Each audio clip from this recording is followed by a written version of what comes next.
محمد ہارون صاحب نے خوشاب سے جو لکھا ہے، بس یہی دکھ ہے. ہم نے تاریخ کو مس کیا، تاریخ نے ہمیں مس کر دیا. ہم نے بڑا جھوٹ بولا ہے. ہماری تاریخ جو خاص طور پہ جو پڑھائی جاتی ہے، اب آج کل کیا پڑھاتے ہیں تو مجھے نہیں پتا، وہ سوائے جھوٹ کے خام خواہ بے شمار ایسے لوگوں کو گلیمرائز کرنے کے جن کا کوئی لینا دینا نہیں. مگر سوال محمد ہارون صاحب کا وہ سن لیں. وہ کہتے ہیں جی کل ایک کالم پڑھا جس میں یہ لکھا تھا کہ مشکل تو یہ ہے کہ ہم نے پاکستان بنایا ہوتا تو اس کا احساس بھی ہوتا. پاکستان بنایا اتر پردیش، یو پی اور مشرقی پاکستان کے مسلمانوں نے. ان کے پاس ایک بھرپور مڈل کلاس تھی، ورنہ پنجاب سے 1946 کے انتخابات میں مسلم لیگ نہیں بلکہ یونین پارٹی جیتی تھی. ان خاندانوں پر مشتمل تھی جن کو انگریزوں نے پال پوس کے بڑا کیا تھا. خیبر پختونخوا میں کانگریس جیتی تھی. بلوچ بھی قلات اسمبلی میں آزاد بیٹھے تھے. سندھ میں بھی یا تو وڈیرے تھے یا Hindu middle class upper middle class تھی، اور ان کے آپس میں تضادات تھے. کیا یہ باتیں واقعتاً تاریخی حقائق ہیں؟ بدنصیبی سے ہارون صاحب اس کو انٹرپریٹ جیسے مرضی آپ کرنا چاہیں کر لیں، لیکن یہ تاریخی حقائق ہیں. اور ایک بات یاد رکھیں چلتے چلتے، جو قومیں تاریخ کو مس کرتی ہیں تاریخ ان کو بری طرح مس کر دیتی.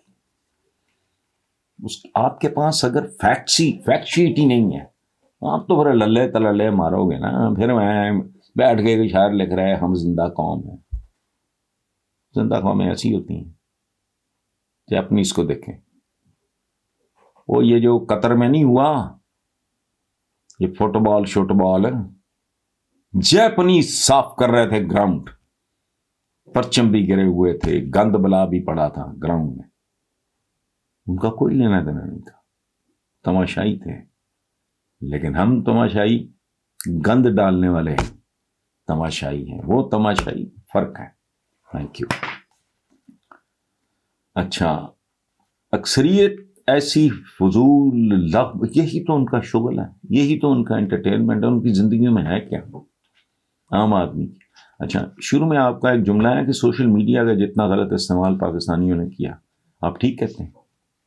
پورنو سائٹس میں اسلام کرتا ہے یہاں کا پیشہ ور، اس کو دماغ کام نہیں کرتا. پورنو سائٹس میں پاکستان نمبر 1 پوش وہ دیکھنے میں. تو انہوں نے تو مذہب کو نہیں چھوڑا. مذہب کے نام پہ کتنی قتل و غارت مار دھاڑ انتخاب، یہ ہمارے ہی تھے. دہشت گردی اور فلانا ڈمکانا سب کچھ ہوتا ہے. تو سوشل میڈیا تو ہے ہی. زندگی میں کوئی چیز اچھی اور بری نہیں ہے، اس کا استعمال ہے. بس ایٹم بام کتنی بھیانک چیز ہے، لیکن اسی قوت سے اگر آپ بجلی جنریٹ کرو، لوگوں کی زندگیاں روشن کرو، تو وہ کتنی خوبصورت بات ہے. اسلحہ بہت اچھا ہے، اگر میرے کسی سپاہی کے ہاتھ میں ہے، میرے ملک کے کسی محافظ میں، میرے چور ڈاکو راسن کے ہاتھ میں ہوگا، تو بہرحال بات آپ کی ٹھیک ہے، بالکل ٹھیک ہے. لغویات چونکہ تعلیم سے فارغ قوم ہے، اور یہ جھوٹ ہے. یہاں ہر خاندہ آدمی تعلیم یافتہ نہیں ہے.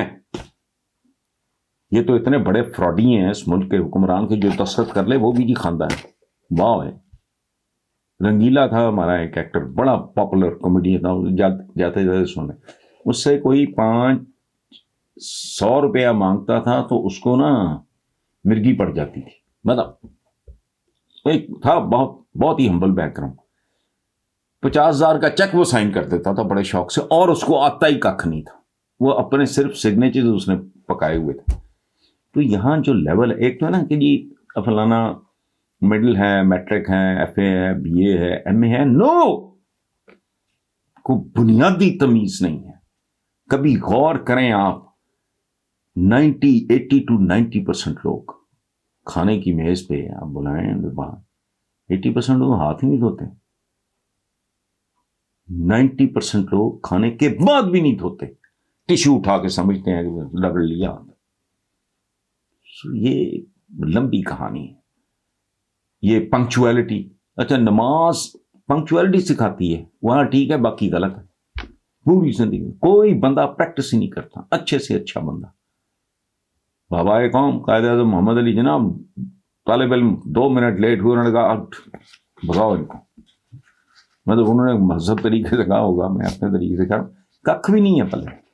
سو مایوسی آپ کی ٹھیک ہے.